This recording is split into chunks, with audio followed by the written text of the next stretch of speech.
Francheska, it is great to have you on the NTM Growth Marketing Podcast. Thank you for being here. Thanks for having me. I'm so excited to chat with you today. Well, the feeling is mutual. Like I mentioned before we hit record, just the work that you're doing with yourself and on it were truly a game changer for me during COVID to stay active, and just a big fan of what you're doing to empower individuals to take control of their health and wellness. Thank you. I'm glad that the message is getting across and everyone's feeling empowered and encouraged to go and grab some kettlebells in the garage. So just out of curiosity, how did you get into the kettlebell world? Were you always active growing up? And this is not, at least for me as an athlete growing up, not the traditional type of workout we normally see. Yeah, so similar to you. So I was always active, more so in like the dance and cardio kind of realm of fitness. But I first got involved with just weightlifting in general in 2011. And I think just my introduction to fitness was just, or weight training more so, was just that anything that was like a load, like it could have been like a sandbag or it could be a barbell or a dumbbell. All of that was kind of introduced to me interchangeably. So I remember picking up some kettlebells in the gym and just using them for farmers carries at first and like for deadlifts. Like at first, I wasn't really sure what to use them for. But that was kind of my first introduction, just popping up in the gym and being like, you know what, I'm going to grab like 40 pounds. And I was like, this kettlebell looks fine. So I would just go and grab it. But that was like the first absolute introduction to it. You have a unique combination that you have a very specific skill set with kettlebells and health and wellness. And at the same time, you're an amazing marketer. So tell us a little bit of how did this other side of you with marketing, how did you learn that skill and get into marketing to grow such a strong brand on Instagram? Well, thank you. But at first, and I try to keep this true to today, but I try to keep things as organic as possible. So for me, it just started off with just an interest in sharing stuff. So if you like scroll all the way back to the beginning of my Instagram, it's probably all food because I had like a really big phase where I was focusing a lot on my nutrition and I was just so anxious and so excited to share it with other people.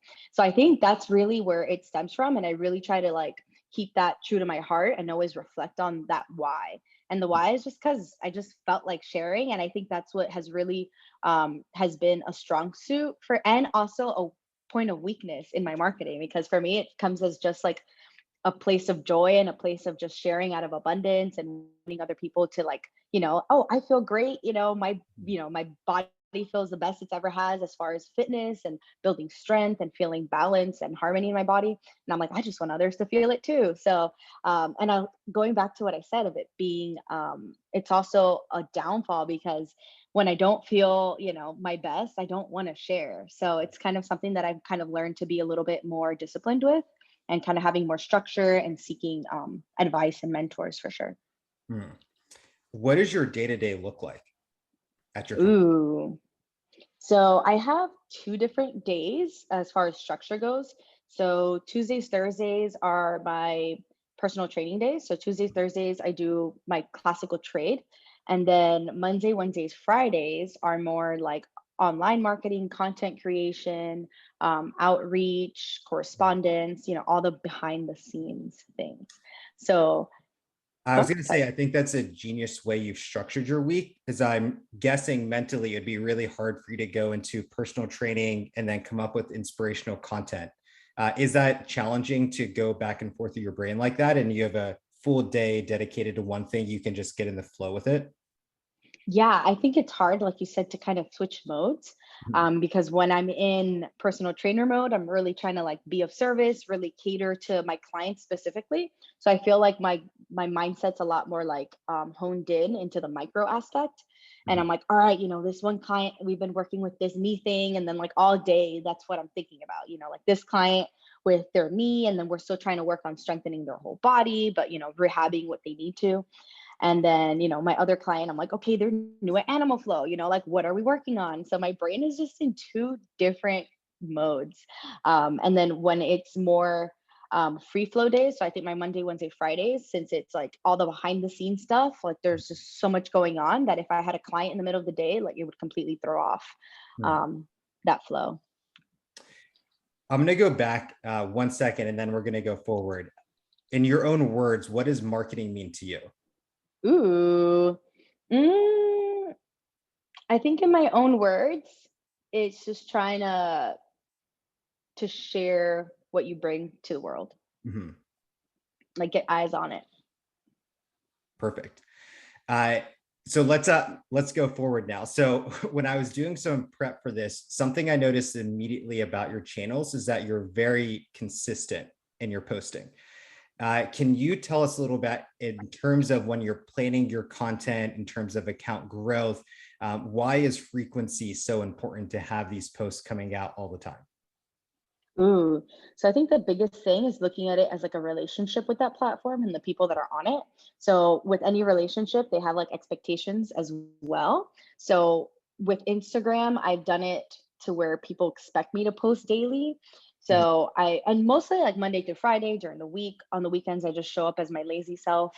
But I think that has really helped with the accountability aspect. But not only that, like the algorithm is also used to you showing up at certain times in certain places. So I think it's like one, making sure that we're catering to our audience and making sure that, we're like being of service and giving them like what they want as well. But the other thing is that algorithm, man, those algorithms, It's they love crazy. consistency. hmm And then Uh, I used to be a lot more consistent across all platforms. mm, And I forget about this sometimes, but I had like a traumatic brain injury in mm. 2020, like right in the middle of the pandemic. And I was like so honed in on consistency and I had like my whole schedule planned out for the month. And then after that, that's been the hardest thing, believe it or not, to get back into. I don't know how my old self did it. Something I picked up on there is that you're very in tune with the psychology of all these platforms. So I'm going to go through a few platforms and I'd love for you to share the psychology of why someone's on that platform. Ooh, let's Or maybe go. even if you don't know, from the market, just you as an individual, why are you on each platform? So let's go Instagram. Ooh, to see pretty things, of course. Facebook. Oh, to be nosy and get in like the insight in your friends and people's lives. Hmm. What was interesting is I spoke at a college a couple of months ago, and I was asking them why they're on Facebook, and every single student was on Facebook to make sure their parents weren't doing something weird. That was the only Oh reason my they goodness. were They're still worried on about Facebook. their parents. Yeah. How LinkedIn. times change. Yeah, it used to be like the cool platform for college kids. Now it feels more like grandparents are dominating it. I Uh, love that. let's hear LinkedIn. LinkedIn. LinkedIn is all business networking. That's all people want to do on there. Last is YouTube. Ooh, YouTube, you want to fall down a rabbit hole and not remember how you got there, of course. Love it. So as you are in your float state Monday, Wednesday, Friday, and you're creating content, tell me a little bit about how you create that content. Is it something that you just know this market so well that you just know what to create? Do you do listening on these platforms? Do you actively seek out market research? I'd love to hear, what is that process like for you of creating content? And all of them are totally okay. Uh, just want to hear from you. What is your process? Is the content, what you end up creating is amazing, and I'm just trying to understand that. So I have different formats of content that I've been creating over the years. So like one format is just like a clips of my workout. So a lot of times, or almost honestly every time I work out, I just grab clips of my workout, make sure I save them on my phone for later. And then with So to that, I make sure I heard that correct, so you're really just documenting your life, and in just you living your life, you're doing cool stuff that is content. yeah. Perfect. The hardest part is making sure we capture it with like good lighting or decent Mhm. angle, wipe the lens. So I try to be, like patient enough so that I make sure, I have like at least a couple minutes to get the setup right. Um, but I think that's probably the more enjoyable form of content that I create, just because, like you said, I'm more in the documenting type of mood. Like the biggest thing I'm worrying about is like making sure my hair looks decent and like, I have a cute outfit on. But the other more structured types of content, I've been doing a lot of content that has been like very specific circuits. So that's kind of like my more traditional types of content that people know me for online. I'll be like, hey, here are 3 hip mobility exercises, and things like that. I film specifically for Instagram, and I try to choose either like 1 to 2 days a week where I film for that, or one specific day of the month where I do a bunch of videos. Mhm. In the past, I've worked with some friends that we like bounce off as videographers.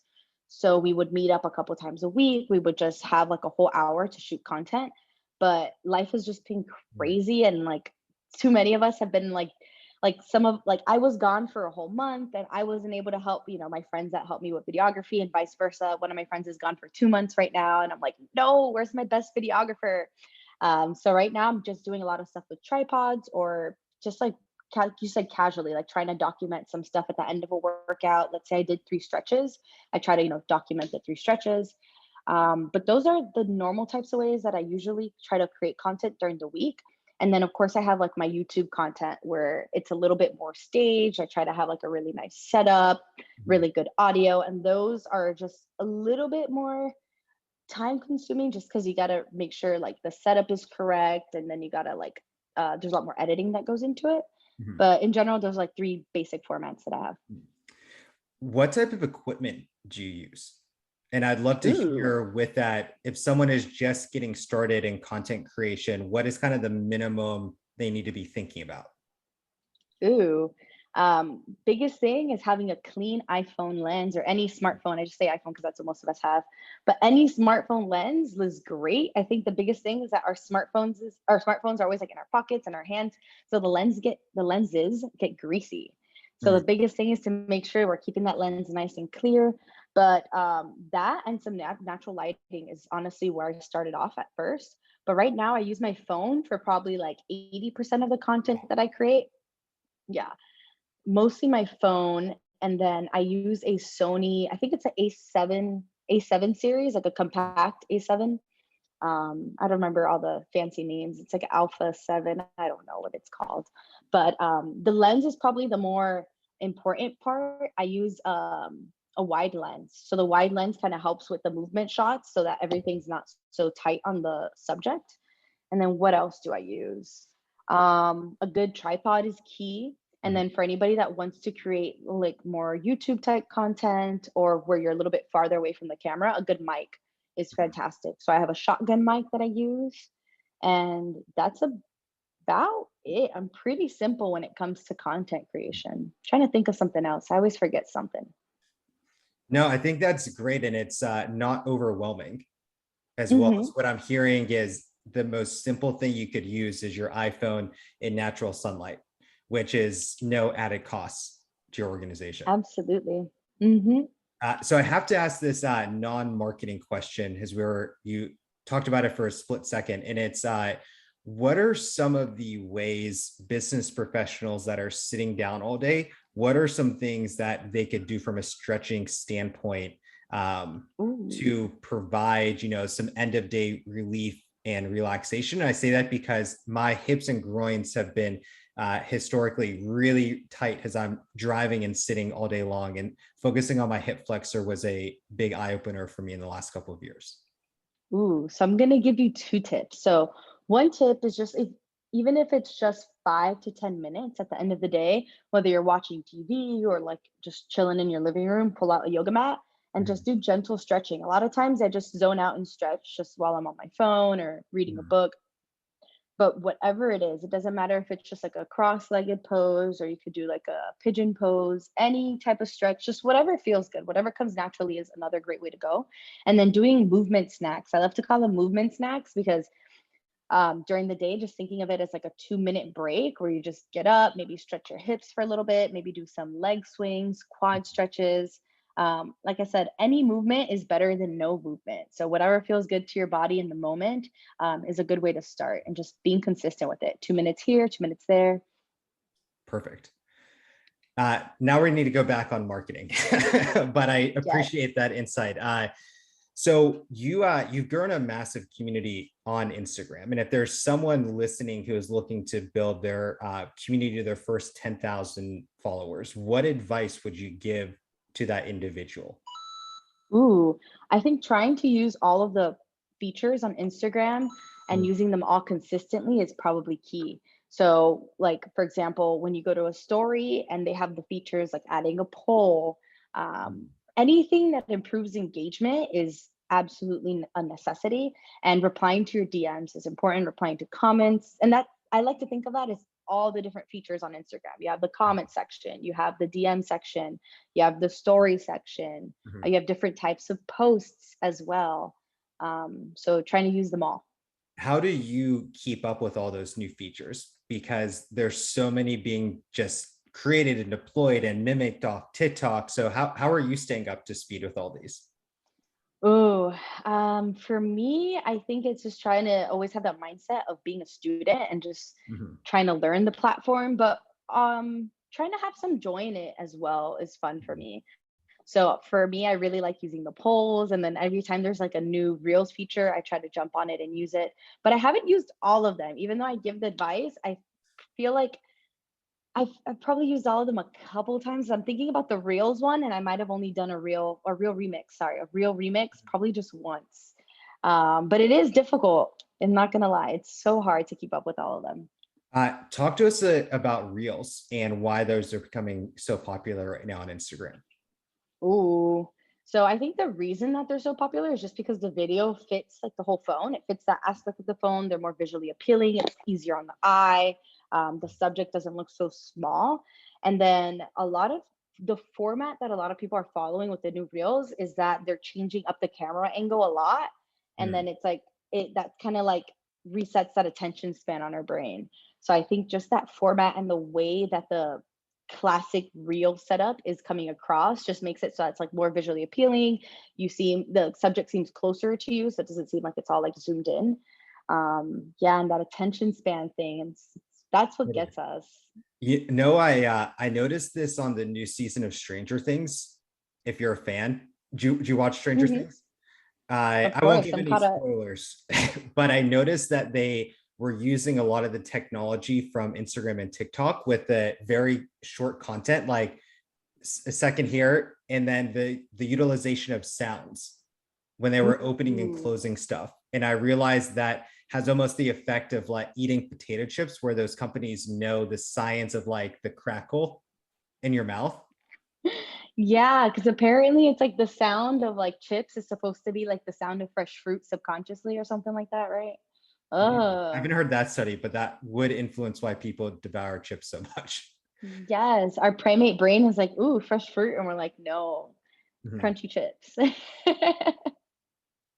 Something you mentioned about your community is the importance of responding to direct messages. Can you talk about some ways that you listen to your community, whether it's comment threads or even in DMs? How do you handle the volume? Is it a custom Ooh, response or just a simple like double click, like it?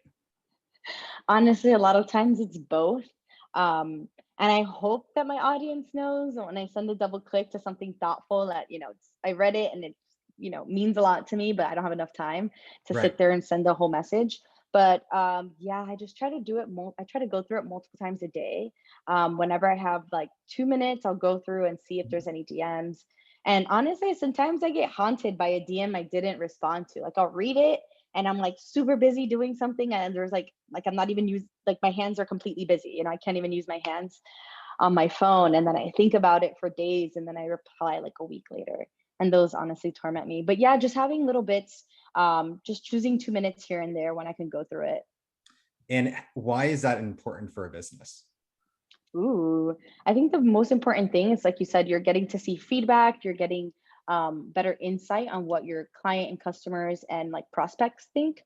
Mhm. But in general, I think it's just more so about building that relationship and letting them know, like, hey, I see you. Even if I don't have, all the time in the world to reply to every single one, I always get back to them. So don't worry.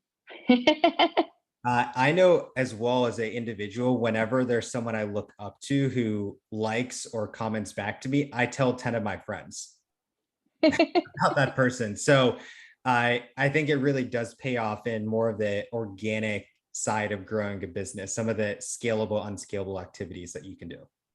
Absolutely. And I honestly, even though my platform is like really big and I have a lot of reach, I still have really beautiful relationships with a lot of these people. So a lot of times, like, they'll send me a question and I respond like a month later. And I think, like you said, like that's a lot more meaningful than, just acting like I never saw it and never opening it to begin with. Mhm.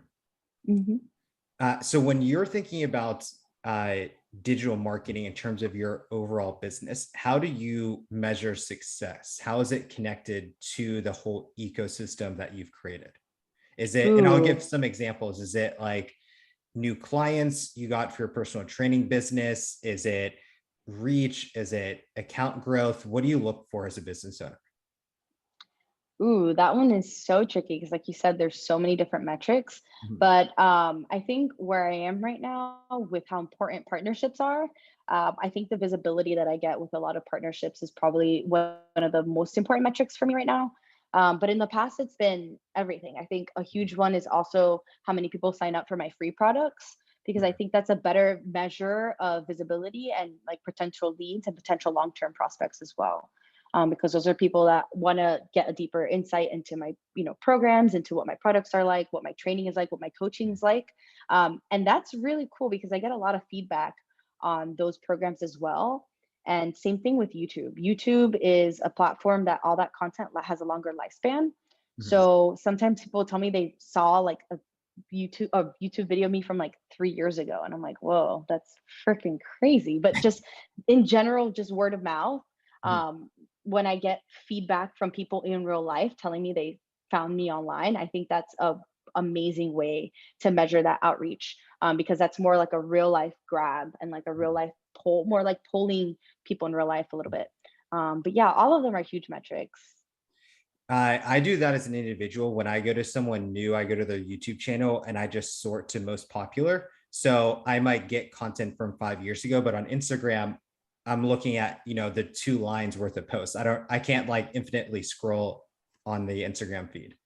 Uh, in, Yeah, absolutely. in terms of your freebies, let's dive a little bit deeper into that. What are your freebies and why is it important for a business to have those types of free offerings to introduce your organization to potential clients? Ooh, so right now, most of my free offerings, I've had a bunch of other ones in the past, but right now, all I have is online workout programs. Hmm. So I have like a 4-week online workout program where I show, I think it's a, I don't, honestly, I created it so long ago, don't even remember the specifics, but let's say it's like 5 workouts, a Mhm. handful of workouts, I guide them through it. And then the other ones are very similar.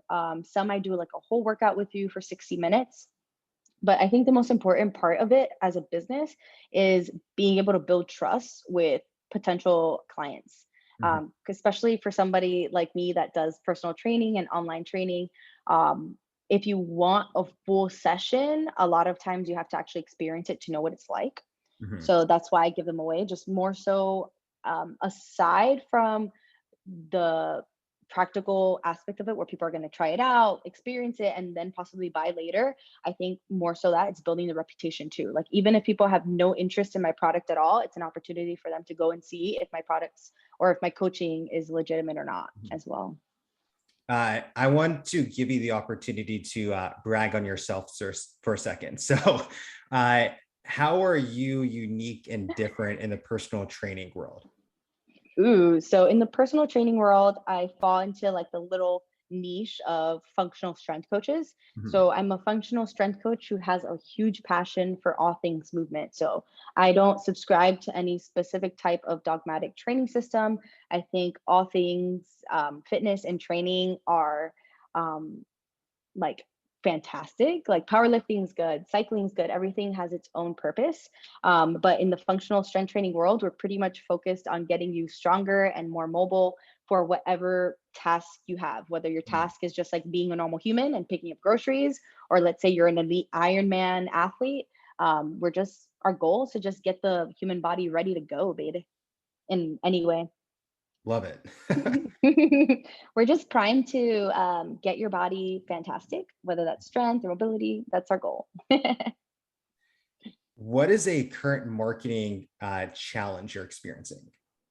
Ooh, I think a challenge that I'm experiencing personally is using other platforms. Hmm. Can you Yeah. expand upon that? Yeah, I'm having a hard time being consistent with like TikTok and newer platforms that are coming out. Hmm. In the past, I've been more consistent with YouTube, but same thing, being consistent with YouTube has been a huge challenge for me right now as well. Thank you for your honesty there. Are you in the process of exploring TikTok? Are you on it and just can't get into the flow of posting consistently? Yeah, for me, the thing with TikTok is um, there's a very specific format that TikTok, the audience likes. And for me, it was like setting time aside for creating more specific content. Because for TikTok, I was trying to reutilize all my Instagram content, which works. But then the way you have to like edit it, it has Mhm. to be like TikTok friendly, you know, like the Right. short clips, the variability in the angles, making sure you have text, probably a voiceover. Voiceovers do fantastic on YouTube. So for me, it's just been at least setting it's think the hardest part is making sure that when I film content, I'm filming a little bit more variability in my content, Mhm. and then making sure I set aside at least like 30 minutes to an hour multiple times a week for Mhm. another platform. Uh, so I want to just distinguish between the two platforms. I think that was great.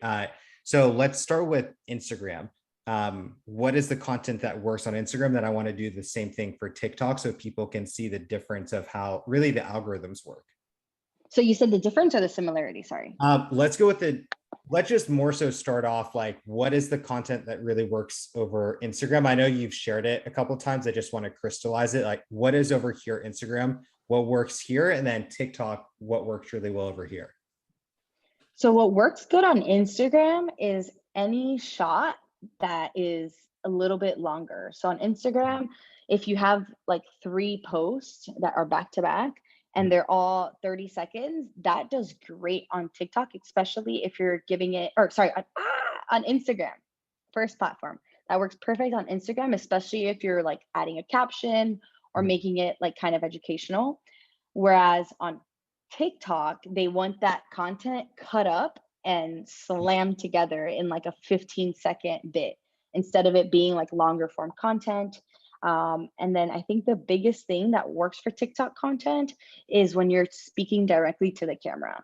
So I Mhm. think the TikTok audience likes that a lot more, especially if you're like, hey, here are 3 workouts that are gonna, fix your crappy shoulders. Mhm. Whereas on Instagram, Instagram is totally okay with you just showing each exercise for, let's say, 15, 30 seconds each. Mhm.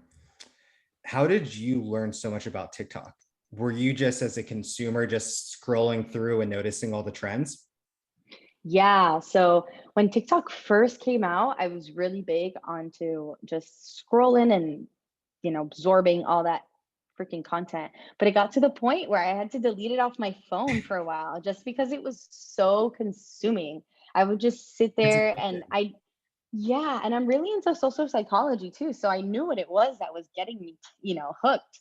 And then I kind of became kind of like daunting. I was like, oh Mhm. no, now I need to like create this kind of ADHD content. I was like, Mhm. man, I don't want to create content like this. So I started posting on TikTok, kind of like the normal content I like posting, and it really didn't do well at all. Mhm. But every time I try posting more TikTok friendly content, it does better. So TikTok likes the voiceovers. They like it when I clip up the videos, but I haven't started doing too much TikTok yet, just because I want to like give myself time to like Mhm. enjoy the content creation process instead of like force feeding myself Mhm. and like forcing myself to do it. Are there any other platforms or even technology in general you're starting to think about for your business? Ooh, I was thinking about getting like better captions, better automated captions, Mhm. because that does really good on social media as well. I've done it in the past, but I'm thinking about possibly hiring somebody because somebody who I know that's done really good on TikTok recently, they told me that having somebody automate or just put in all the captions on their videos did a lot better for their content. What is a marketing campaign you've launched that you're really proud of? Ooh. One campaign that I'm really proud of is a 21-day challenge that I did at the beginning of 2020. And I think just the way that I planned it and the way that I went about executing it was all very fine-tuned. And I think the biggest thing about that was that I gave myself enough time to plan it out ahead of time without feeling rushed. Because I did a New Year's challenge and I usually don't do like New Year's type stuff, but it was something that my audience really wanted. So I did it for them and it performed really well. So I've been thinking about maybe doing something like that for them again in the future. I'd love to get a little insight from you in 2020. So, were you always online with your programs and even with your personal training clients? For those Zoom or in person things and before 2020? So I'd done both before 2020. Mhm. In 2020, I think I started my online business in 2018. So in 2020, I was like really like solid and pretty secure in my online business. But I really didn't like love the Zoom meetings personally.